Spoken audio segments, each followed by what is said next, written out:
Qu'est-ce qu'un rodéo urbain? Pour traiter aussi un sujet qui est souvent un phénomène de l'été, les rodéos urbains, déjà pour définir ce qu'est un rodéo urbain, c'est tout comportement qui compromet la sécurité des autres usagers de la route. Donc que ce soit à voiture, en moto, tout autre deux roues, dès lors que vous mettez en danger par la pratique d'une conduite non adaptée sur la route, les autres usagers, vous pratiquez le rodéo urbain. Et qu'est-ce qu'un bike life? Notamment pour un phénomène que l'on voit beaucoup sur les réseaux sociaux. Je me permets l'anglicisme, backlife.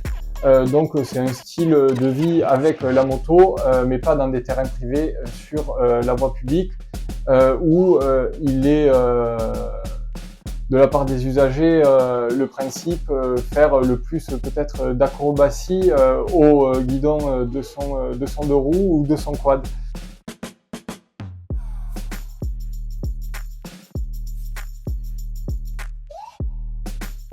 Quels sont les dangers réels d'un rodéo urbain?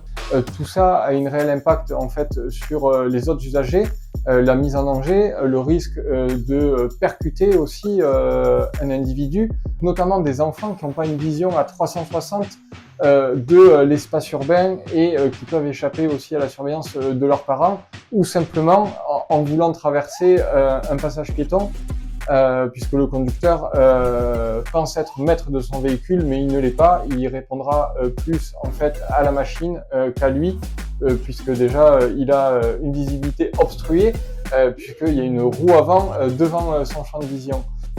Quelles sont les sanctions pour ceux qui pratiquent ce rodéo urbain?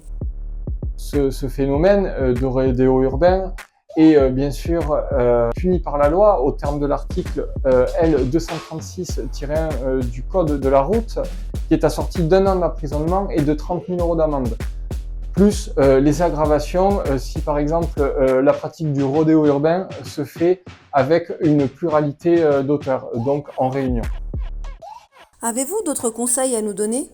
C'est pareil quand vous utilisez la moto sur la voie publique.